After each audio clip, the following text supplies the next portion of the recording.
And we're here with Yale senior defensive lineman Tom McCarthy. And Tom, it's been quite the season for the Bulldogs so far. 4-3 as we do this. Thrilling win last Saturday against Columbia.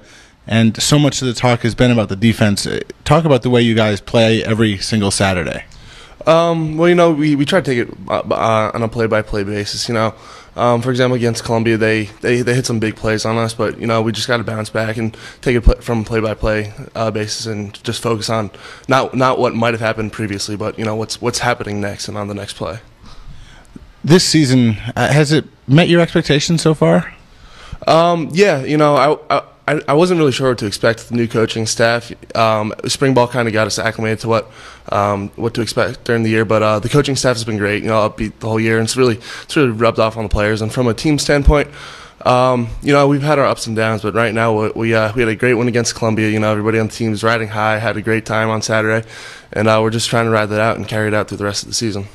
Well, take me through, especially that fourth quarter against Columbia, and what that was like. It must have been, to use a terrible cliche, kind of just a roller coaster of ups and downs. Yeah, roller coaster would be an understatement. You know, going to the game, we had the #1 ranked defense in the nation, and we were expecting to hold Columbia to 10 points or less. You know, that was right on par for the rest of the season, and they're hitting some big plays on us. You know, at the end of the second quarter, and then throughout the fourth quarter, they hit some big plays. So. You know, we just had some guys step up and bounce back from the lows we had, and then the offense really picked us up when the defense made plays. You know, the offense really stepped it up and took it downfield and scored touchdowns when they had to. To what extent were you able to watch or be aware of what the offense was doing?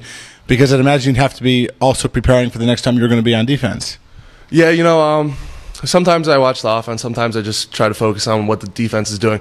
But in a game that close and that exciting, you know, I'm standing on the sideline cheering the offense on, definitely taking note of every play, but still mentally preparing. You know, the coaches were on the sideline telling us, you know, we're going to need to go back out there. We're going to need to get another stop. And so while the players, you know, were definitely following the offense, the defensive coaches were keeping us defensive-minded. So coming to Yale from the state of New Jersey, how was it you decided to play football here at Yale? Well, my brother, he came to Yale. He graduated in 2008, so he was a Yale football player also. So I had a lot of exposure to the Yale football program. And then throughout the recruiting process, Yale was really the only Ivy League school that actively recruited me. I think part of that had to do with my brother playing on the football team here.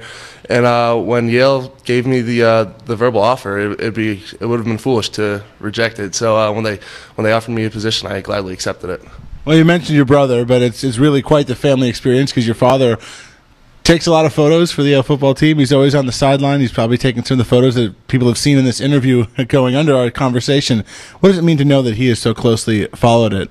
You know, it's great having my dad on the sideline. On game day, you know, sometimes I'm really focused on the game, so sometimes I'll walk by my dad and not even acknowledge him on the sidelines. But before the game, you know, it's great having my dad on the sideline. I'll go and give him a handshake, you know, and he'll wish me luck. And it's just great having him there on the sideline for every game. How has the Yale experience stacked up to what your expectations were going in? You know, I couldn't be happier. I wasn't really sure what to expect. Yet, like I said, Yale's only Ivy League school recruiting me, so you know, it was really my only option. But it's been great, both football, you know, academically and football. It's lived up to everything I could have hoped. I want to go back a little bit to on the field stuff, and you talk about the defense play, and as you said, it has been #1 in the country for years, and a lot of times it's a big play made by an individual here or there, but really it strikes me as a very cohesive unit. Is that the case? Oh, it's certainly a cohesive unit. And then, like you said, sometimes you need guys to step up and make plays. For the first 6 games throughout the year, you know, everybody was stepping up and making plays, and it was really a collective unit shutting down the opposing offense. But like I said, on Saturday, Columbia hit some big plays, so we need some guys to step up and make some plays. And you know, Adam and Paul definitely were the 2 guys to, you know, take control of the defense and step up when they needed to. You excited for the final 3 games of the season? Yeah, you know, I think the whole team is. It's not just me personally, but on meetings on Sunday, Coach Williams, he told us, you know, the games you remember most are played in November. So the month just we're in November 2nd now. So coaches are preparing us for 3 great hard-fought games to finish out the year. All right, well, thanks, and best of luck in those final 3. All right, thank you very much. All right, that's Tom McCarthy.